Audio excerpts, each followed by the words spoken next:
Tonight on Gangs of Oz. This is a robbery! Everybody, freeze! Meet some of our most feared bank gangs. From Jockey Smith's crew to the Sledgehammer Gang. And Norman Lung Lee's band of thugs. They were like jackals. We regarded these people as jackals of society. They'd look around for a weak animal and they'd tear it down. The extraordinary siege that brought a major Australian city to a standstill. The gunman points the gun at me and just said, "Piss off or I'll fucking shoot you." Tonight, the real story is told exclusively by those at the centre of the drama. He got to the stage where he just said, right, we're going. Realistically, nothing was under control. How the police hunt down these violent gangs. All fully loaded and appear to be fully loaded with magazines. And for the first time, one bank robber tells what it's really like to do business at the point of a gun. You don't feel scared, you feel good, everything was going, it was moving in kind of slow motion.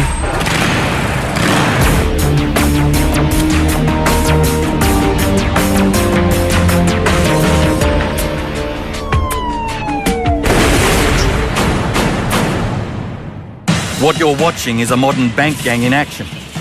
An overnight smash and grab. It's dangerous stuff, the stakes are high, and the adrenaline is pumping. These gangs risk their lives every time they pull off a job, and all for a payday they haven't earned. It's always been the same. The ram raiders of the 21st century aren't so very different to their gun-toting predecessors. From Ned Kelly to Edward Jockey Smith. From Russell Mad Dog Cox to Ray Denning, Australia has a violent and bloody history of bank robbers. Some gangs would pull off 2 or more hold-ups in a single day. One of our most audacious bank robbers was Hacky Adahan. You might not recognise the name, but if you were in Sydney in the summer of '87, you'll almost certainly remember the chaos he caused. In those days, Adahan was staging a hold-up at least once a week, making off with thousands of dollars at a time, and then blowing the lot. His violent run ended spectacularly one sweltering Sydney afternoon. He decided to attempt 3 bank jobs in a row. It proved one too many. The action started at about 3:30 this afternoon. A gunman who allegedly had just held up 2 other banks in the city tried to hold up the Commonwealth Bank in Lower George Street. Police were already responding to the first 2 robberies when they were diverted. What seemed to be pandemonium there at the time, a lot of armed police, heavily armed police, TRG with their helmets and their rifles, had set up a cordon. The siege was broadcast live. All over the country, people were listening to their radios or watching developments live on television. After we had dispatched our troops around the vicinity, it was decided that I would draw an M16 and position myself in a building that was under construction across from the bank. John Nagel can be seen here trying to line up a clean shot. Should the situation have turned nasty, it would have been up to me to take the person out, as they say. Adahan was trapped and desperate, and he had dozens of hostages. Every terrifying moment was played out in front of the cameras. The police snipers took up strategic positions in high buildings, looking into the bank. The whole block was closed off. The teller that day was Jeff Finlay. Jeff has never before spoken in detail about what happened. It was only a matter of minutes before you could see police lining up on the exterior of the building, on the hoardings of the building site across the road. With the bank full of hostages, the police weren't about to make any sudden moves. Some time later, 4 women hostages were released from the bank, one of them 6 months pregnant, the bank's accountant. 2 of the women were taken to hospital and treated for shock. The police were trying to negotiate with him and trying to have him release people. He initially released the customers that were in the branch. He let them go, and after a period of time, he let the female staff go and just kept the male personnel as his hostages. What happened next was straight out of a Hollywood movie. The attitude of the gunman Adahan was that he'd had enough. He wasn't going to negotiate with them at all. And eventually he got to the stage where he just said, right, we're going. Then at 5:27, about 2 hours after the drama started, the move at last was made. But it wasn't the police who made it, it was the gunman. A caller came over the radio that there was a movement inside the bank. The next thing, he just came straight out the door with the hostages around him and a jumper or a carding or something over his head and a gun pointing to the back of one of the hostages' heads. Adahan had instructed us to encircle him and for each of us to put a hand on his head, so there was at least some confusion. That's Jeff Findlay at the back of the group. The heavily armed police swarmed in, but held their fire. Sydney had never experienced anything like it, and police had no idea how to deal with the situation. The gunman and the hostages were moving quite slowly, but there was hectic movement with people in the background. And not only were the police trying to keep pedestrians out of the way and move traffic, we then had emergency services and we had the media arriving in hordes. So there was almost a traffic jam with pedestrians heading one way and media heading the other. With his gun still pointed at his hostages' heads, the gunman kept casually going up Pitt Street. We walked down the lane. There was a TV cameraman that was on the right-hand side, camera rolling. Adahan decided that the camera was no good, so he kicked that over. We just kept walking down the lane. As we walked down the lane and then progressively up Pitt Street, the police kept clearing everybody out of their cars, told them to lock it and effectively just get out of the way. There was no containment whatsoever. Adahan quickly commandeered a car. The unthinkable had happened. The gunman and his hostages were mobile.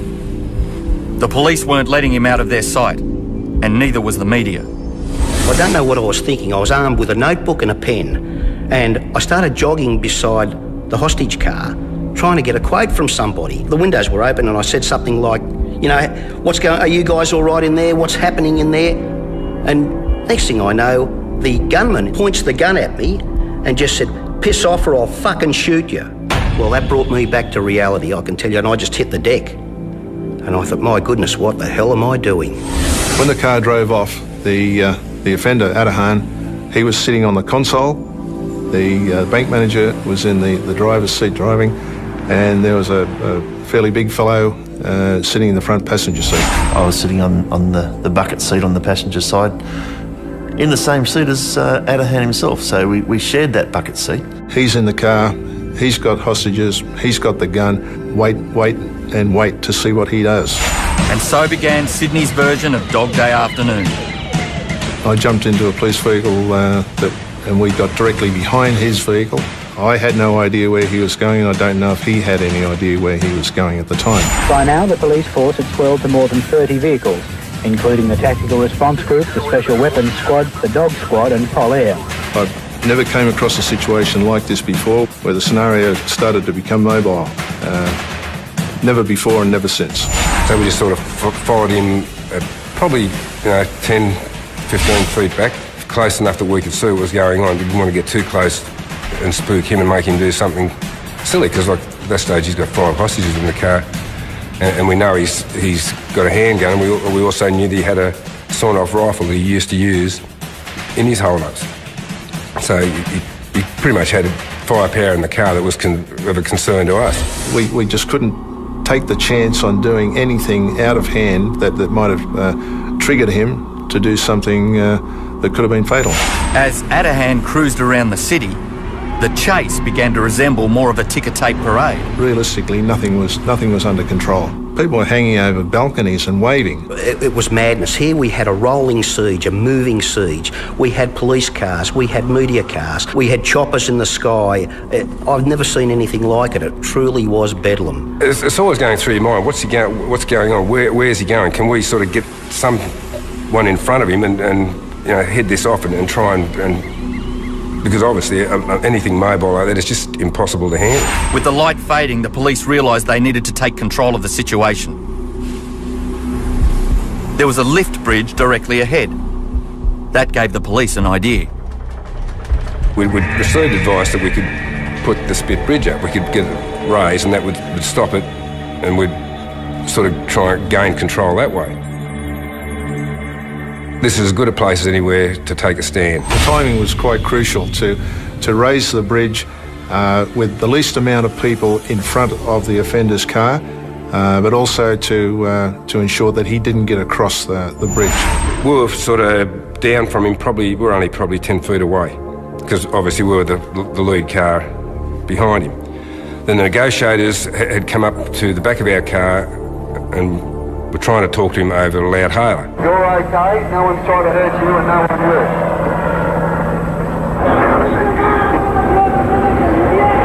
Yeah, he just leaned out of the car and said, "What, you think I'm fucking stupid? You just want me to give up? You want this all to be over?" And of course the negotiator said, "Yeah, well, we do. We want everybody to come out of this alive." And he just, "No, fuck you." He instructed Graham Stewart to do a U-turn over the median strip. He's obviously just shouting instructions at this stage, and they weren't very sensible. We decided, once he stops again, that's it. We're out and we're going to get up on that car before he has a chance to do anything else. There was scurrying going on everywhere. We again tucked in behind the guy, and a couple of 100 yards up the hill, we contained that vehicle in yet another spot. He was at his wit's end because if he got caught, he had plenty more to answer for. So you had to realise that the danger was there if he went over the top. Obviously the plan was for the negotiators to talk to him and then he would surrender, but he wasn't playing to the script, unfortunately. So we just, for want of a better word, we pretty much just reacted. Coming up, the Atahan siege comes to a shocking and bloody conclusion. Crazed bank robber Hacky Atahan is holding 5 hostages in a car. He's surrounded by police and he's desperate. Having stopped the vehicle, I got out of the police vehicle and was able to take up a position behind the rear window of the offending car. Steve Canellis was calling on the offender to drop his weapon and give up. Give it up! We really did have a Mexican standoff, and we're waiting for that magic moment where something changes, circumstances that allows us to try and take the upper hand. Stop! It's over now, Atahan. I saw the offender's hand move. Give it up! Ah! He made no indication, no warnings, no threats about what he intended to do. He just quickly whipped the gun hand from the bank manager's head and fired in the direction of Steve Canellis. At that point in time, the terms of engagement changed. Any hope of negotiation vanished the moment Atahan pulled the trigger. And within a split second, both Steve Packer and I fired upon the offender. Come on, get out! Come on, go! Get out! Out! When I took the shot, I was 5 or 6 feet. Wasn't very far at all. The tricky part was shooting between the heads within the back seat. Steve Packer shot him through the temple and I shot him through the neck. It was very, very fast in the whole scenario at the end of it. It did not last very long at all. Gunman 35-year-old Hacky Atahan, unemployed of Manly, lay dead in the gutter. There could have been a whole range of things that might have happened. I think we were lucky in that we knew what we needed to do in that sort of situation. I think we were lucky that we had a reasonably level-headed group of people that were involved in it. The end situation was that we felt it best to do what we were told and leave it for the police to do their job. In the end, the police did their job and finished the situation on the spit. There could have been quite a few more bodies had things turned out differently and had the police not done what they did. Detective Steve Canellis of the Armed Hold-Up Squad and 2 of the hostages were rushed to hospital. Canellis had been shot between the eyes and the bridge of his nose. The bullet travelled through his throat and into his chest before fragmenting. Steve Canellis must be the luckiest man alive. Shot in the head and still here to tell the tale. The bullet struck me there and it's according to what the doctor said, it's gone through and it's missed everything of importance on the way through. It's just nicked the back of my skull and travelled down the back of my throat, and it's now there, it's lodged intact in one piece just under my collarbone. People don't sustain injuries like that and get shot like that where I was shot and normally live to tell the story. You had hostages, you had gunshots, you had hostages' families, seeing members of their family live on television actually being taken hostage. No, I've never seen anything like it since. In one afternoon, this man had turned Sydney upside down and turned a summer's afternoon into an international incident.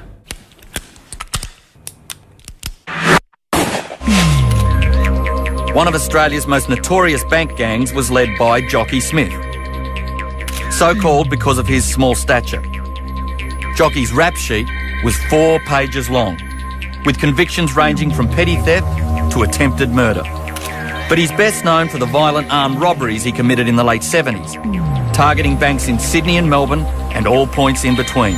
There's gangs of bank robbers who would arm themselves with firearms, disguise themselves with balaclavas, rush the bank, threaten the tellers, take the money, and then decamp.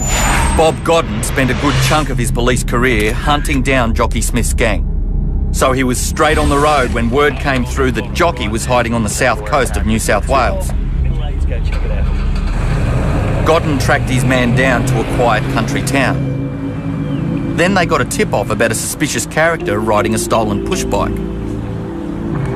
We saw this person on a push bike, middle-aged person on a push bike, travelling on the footpath in the opposite direction.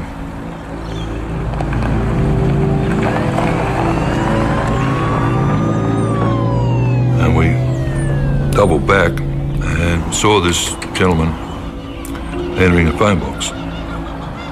So we pulled up adjacent to the box. That routine stop was about to become a life and death struggle.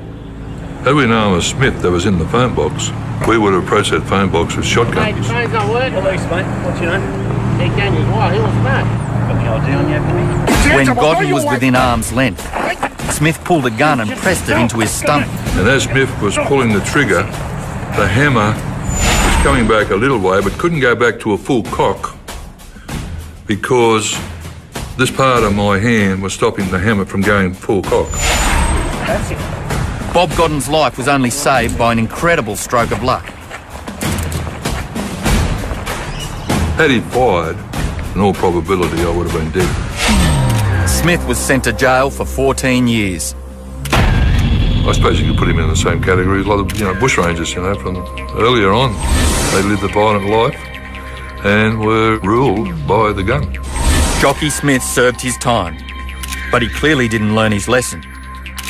Soon after he was released, he pulled a gun on another cop. This time, though, the policeman was armed. Jockey was shot dead. Next on Gangs of Oz, meet Australia's smartest bank robber. Just how much cash did he really get away with? A 30-year-old mystery finally answered. Most bank gangs steal several $1,000s at a time. A fair return for a dishonest day's work. But for a schemer like Michael Hurley, it was chicken feed. Hurley and his gang pulled off what many believe was the country's biggest bank robbery in 1988. It's certainly one of our biggest mysteries. Up until tonight, no one in the criminal community has breathed a word about just how much was stolen. The target was the National Australia Bank in Sydney's Chinatown.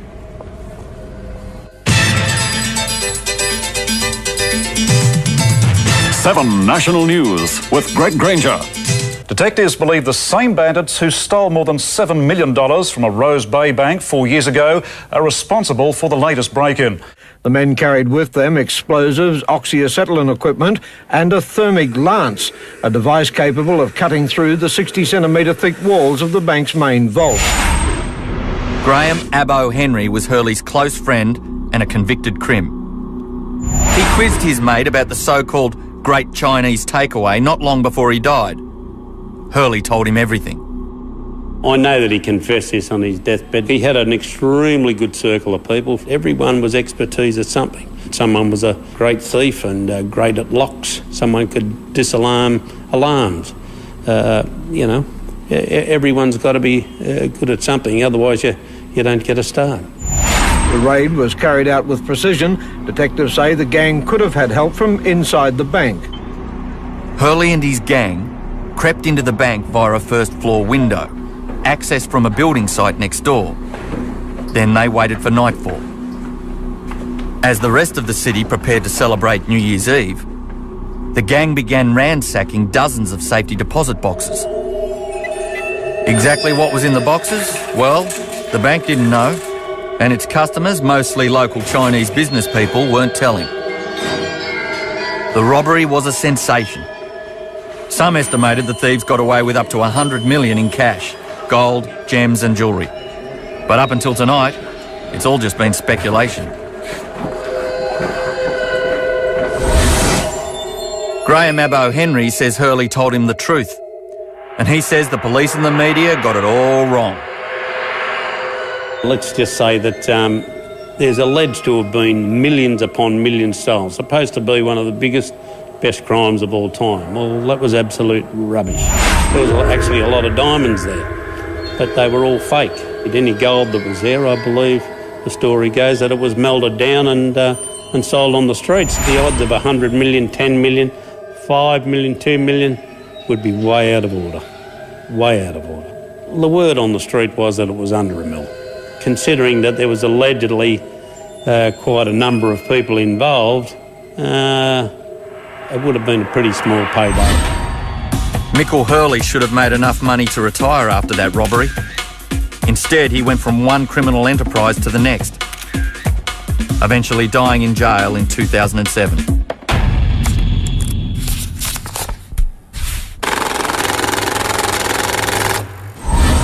Back in the 80s, joining a gang could be a lucrative career option. You didn't really need any special skills other than a steady set of nerves. In those days, there was no pop-up screens. That was the main thing. So you could just jump over the counter. You could get behind the area where the toilet drawers were, where the safe was. Even a rookie like John could plan and stage a hold-up. It was a challenge. I wondered whether I could do it, whether I'd have the balls to rob a bank. So I had to get the gear together, you know, the things I'd need, a bag for the money and overalls and the motorcycle helmet and so on, you know. So I got all those things ready and then put them on at home and stood in front of the mirror and said, "It's all up! Don't move! Give me the money! Don't you move!" Had a look how it looks, you know, in the mirror. Give me the money! Give it to me now! The moment I left home to go and do the robbery, I was fairly nervous, of course, you know. I drove there, parked my car a few blocks away from the bank. In those days, I didn't even know how to steal a car. That was why I used my own car, you see. And I thought it'll be okay as long as it's far enough away from the bank and no one sees me, you know, going from the bank and get into the car. I put the helmet on at the last minute, opened the doors of the bank and ran towards the counter.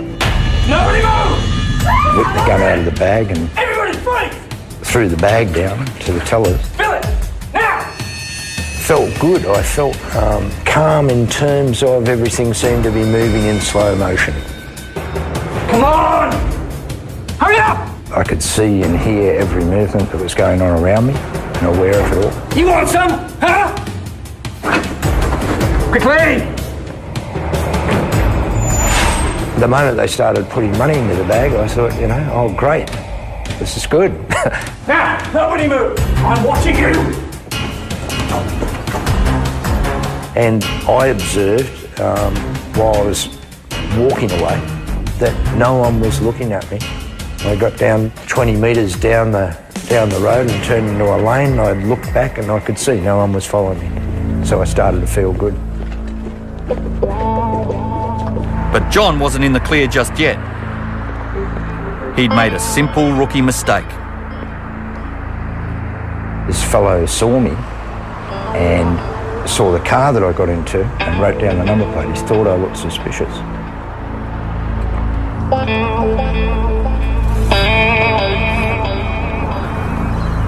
It was just unlucky. No one else thought so. Just this one fellow. And that was how I was caught. Up next on Gangs of Oz, how getting arrested made John a better bank robber. I wasn't nervous during the robberies. I was calm. In fact, I enjoyed it. And the feared Sledgehammer Gang. It's a whole package of viciousness, threats, weaponry. How one simple mistake brought a couple of career criminals undone. The 1980s were boom times for gangs planning the big heist. Back then, banks were pretty soft targets. Although you still needed street smarts to pull off the perfect job. John held up one bank and landed in jail. Still, that single botched robbery ended up being his big break. Prison was just what this bandit in training needed. When John got out, he was 4 years older and a whole lot smarter. From being in prison, I knew all the little traps. I knew where the alarms were in the bank from other prisoners telling me, teaching me those things. I knew about the boxes from other prisoners. I knew about dye bombs, bundles of notes. Prison really is a college of knowledge where you can learn virtually anything you want to know. The prison's mentoring program taught John that all he needed was a toy gun to stage an armed robbery. Over the next 6 months, he successfully held up more than a dozen banks. All I was doing was showing a note on a small piece of paper. Originally I wrote that out at home, and I wrote it, "Have a gun, give me the money." I never once took the gun out and pointed it at anybody. And underneath the jacket, tucked into my belt of my pants, I had a plastic toy pistol.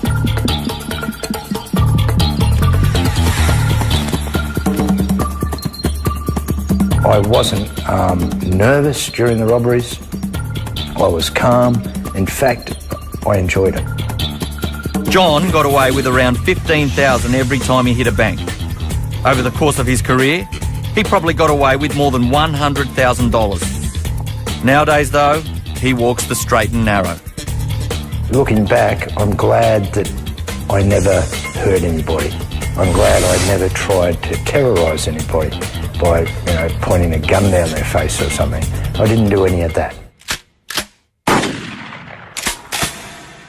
While John was gently relieving tellers of their cash, one Victorian gang was taking an entirely different approach to bank robbery. The Sledgehammer Gang was one of the most vicious and feared group of bandits in Australian history. Their basic theme in those days, what they would come into a bank, generally late afternoon, bring with them a sledgehammer, which was used to bash open the manager's door.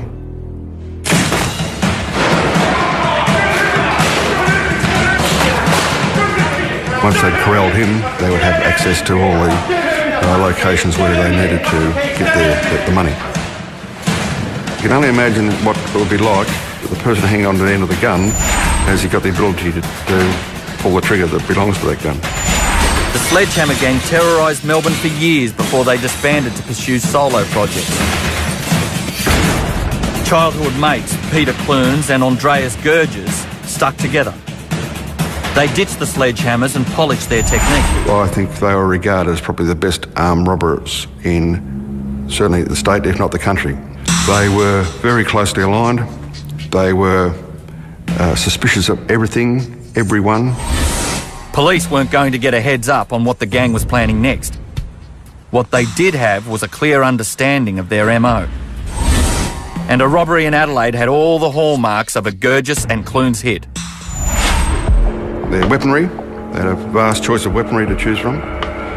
They used wigs, disguises, balaclavas, anything to throw off the scent, and the disguises would always be different. Gurges and Clunes planned to intercept a cash delivery to a suburban bank, but the job didn't go smoothly. Get us some money! Get some money! Get away! They were confronted by one of the Army Guard employees, and Gurges put his revolver to the shoulder of the Army Guard fellow and fired a shot, which then penetrated his shoulder and exited and struck an elderly customer in the throat. Both victims survived. Gurges and Clunes escaped the scene, but police were pretty sure they knew what they'd do next. Well, after the bank robbery at Adelaide, they couldn't get back to Melbourne quick enough. We knew that they would send their stuff back, that is the proceeds of the crime and all their equipment and disguises and weaponry, back via air freight the next day. Like something in it, definitely. Police rushed to the airport and eventually tracked down a package containing disguises, weapons and cash. There we go. Let's pack this up. They replaced the contraband with phone books so Gurgis and Clunes wouldn't notice any change in weight.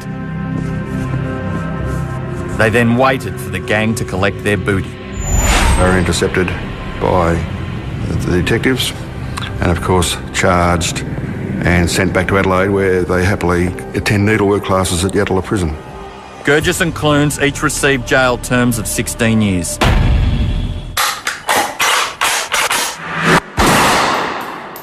Armour Guard vans were becoming increasingly popular targets among the gangs. That's because the banks had finally woken up and tightened their security.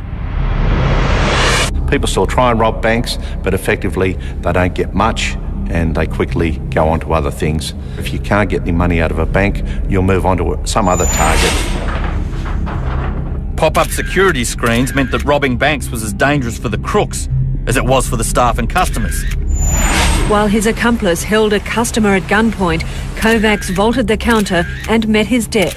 He was pinned to the ceiling as the bank's security screens rocketed into action. But every armed robbery is risky. Coming up, the daring payroll heist that turned Melbourne Airport into a shooting gallery. They were like jackals and had no compunction about hurting the people that got in the way. As bank security improved, the gang started to look for other ways of making a quick buck. Payroll vans and armoured cars were considered soft targets. They were like jackals. We regarded these people as jackals of society. And they'd look around for a weak animal and they'd tear it down. That's what they'd do. And they'd have no compunction about hurting the people that got in the way. Ray Watson was in charge of the Victoria Police Armed Robbery Squad.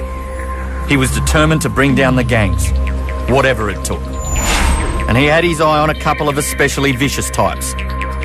Norman Lung Lee and Stephen Bacci. Lee and Bacci were very hard criminals. They were hard-nosed criminals. Lee would not give you the time of day. Bacci was a venomous snake of a thing who believed he was a big-time crook. One night, Bacci and another gang member, Stephen Asling, met a loose-lipped security guard who liked nothing better than a few cleansing ales after work. Bacci and Asling bought the man more drinks than he could handle, and then started quizzing him about the nuts and bolts of his job.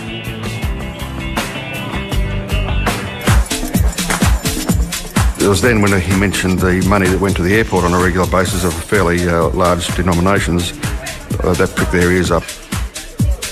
Police watched closely as the gang laid the groundwork for their next job. These photos show Bacci and Asling casing their target, Melbourne Airport. They were obviously planning some type of armed robbery. It was obvious. You'd have to be blind Freddy to not understand what they were up to. When the big day arrived, Ray Watson immediately called in the Special Operations Group. We watched the Armour Guard truck pull up outside the Ansett Air Freight Terminal. We watched two guards get out of the truck with their red vinyl bags, which had over $1 million in it. They were making their way to the entrance of the Ansett Air Freight Terminal when Lee and Bacci emerged. They were both armed with handguns. They were both disguised, wearing various forms of masks. Lee wore a Michael Jackson mask. Bacci was disguised as Madonna. I can imagine the feeling of euphoria as they're running back to the car with this multi-million dollars of cash, untraceable. When the police made their move, the getaway driver Asling panicked and stepped on the gas. Please stop! There was an exchange of gunshots.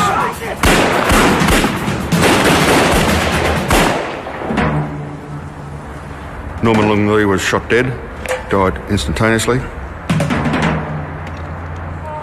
Stephen Bacci received a fairly major wound to his shoulder. These dramatic police photographs show Butchie and Lee escaping with the loot, just moments before they were gunned down.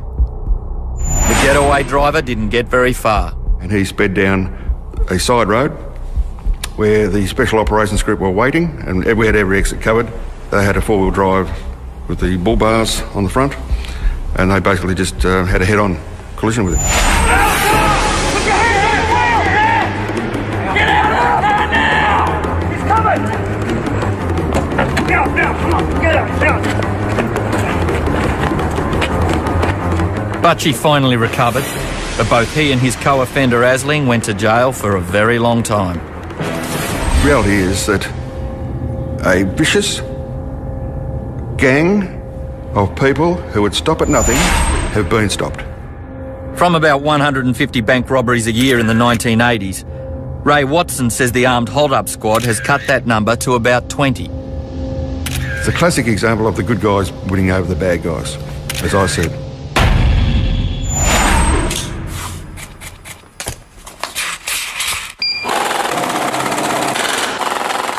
The gangs are always looking for a way to make a quick buck. And those modern-day money boxes called ATMs are especially tempting. Well, it was a new phenomenon. It was there was large amounts of cash in ATMs, and once the criminal element became aware that they could readily access this cash through stealing the ATMs, they became an obvious target. At first, the gangs used winches to drag the ATMs into the back of getaway trucks. The machines would be opened later, out of sight. Some of the machines were quite capable of being just picked up and carried away, the smaller machines. The larger machines could be pulled out and removed to another area. This was the method favoured by Patrick Guthrie and his partner, Adam O'Shea. The cops had been watching Guthrie and his partner for weeks when they intercepted a flurry of phone calls confirming the gang would be targeting an ATM at Morisset on the New South Wales Central Coast. We secreted a tactical team, a group of tactical police in close proximity to where the ATMs were located. This never-before-seen police footage shows what happened next. The police tactical team secreted a short distance away, and they emerged and immediately confronted the two offenders and told them they were under arrest and demanded they get on the ground. Game was up. The arrest went exactly to plan. It had to. Guthrie had packed enough firepower to start a small war. It was obviously he wasn't prepared to go quietly or meekly. He, possibly by trying to get the firearm out, he was intending to shoot it out with police. Police refer to the operation as the Battle of Morisset. And little wonder. Check out the cache of weapons they seized. It appears to be a fully loaded magazine, 7.62 by 39mm calibre. Four fully loaded, they appear to be fully loaded magazines, suitable for the same assault rifles. Plus we found an additional bag containing about 200 rounds of ammunition for the rifles.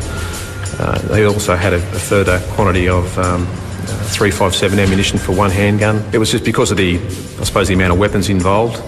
It could have turned into a very nasty situation. Guthrie is serving 4.5 years in jail.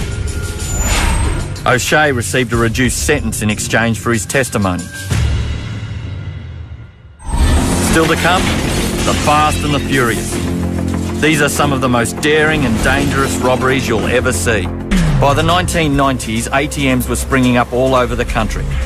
And with up to $300,000 in cash inside each machine, they were a tempting target.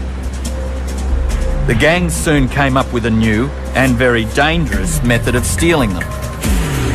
It's called ram raiding.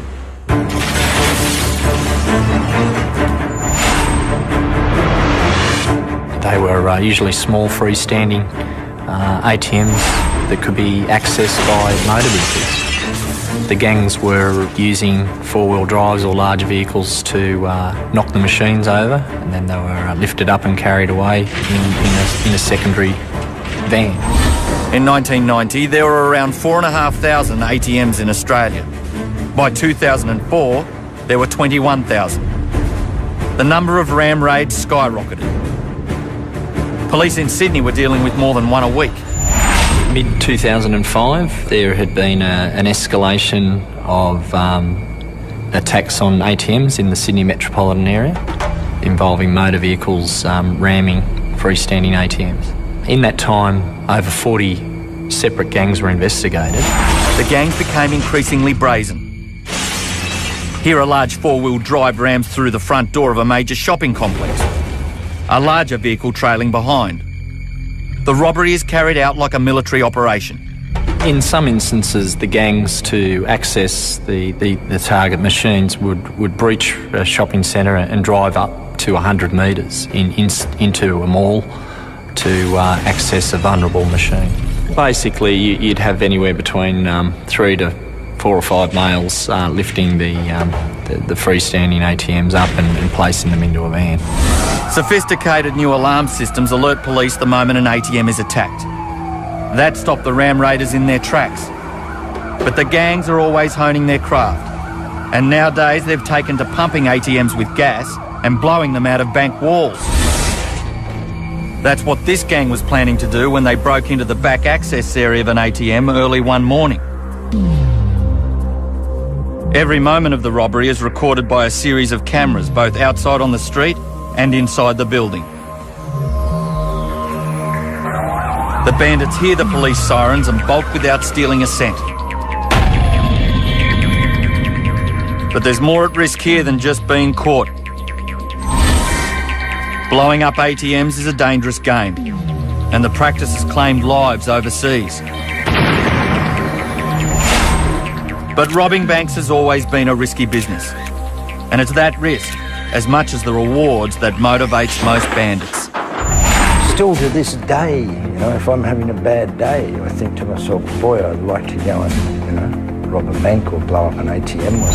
Anybody that was thinking of doing that today, my opinion is that really it isn't worth it. The only feel-good moment, I suppose, is when you're actually committing the crime and you've got the adrenaline rush and it's all happening and that's good. And then, before the crime, you're feeling scared and nervous. And after the crime, you're feeling scared and nervous. And, word might get around and pretty soon the SWAT team will be knocking on your door with a sledgehammer. So you've got all that worry afterwards.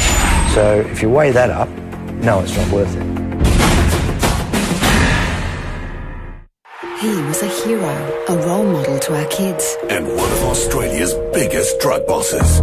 So which footy star fooled us all? I had no idea of the magnitude of it. Who he corrupted to smuggle in the billions worth of drugs is unbelievable. It was very difficult and very, very risky. But you'd never imagine the ways he got it into our suburbs. The chefs were helping hide the cocaine where they were cooking the bacon and eggs. But who is it?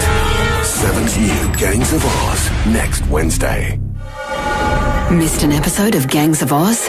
Catch up at Yahoo 7 TV. Just click +7. Now all your favourite shows are in one place.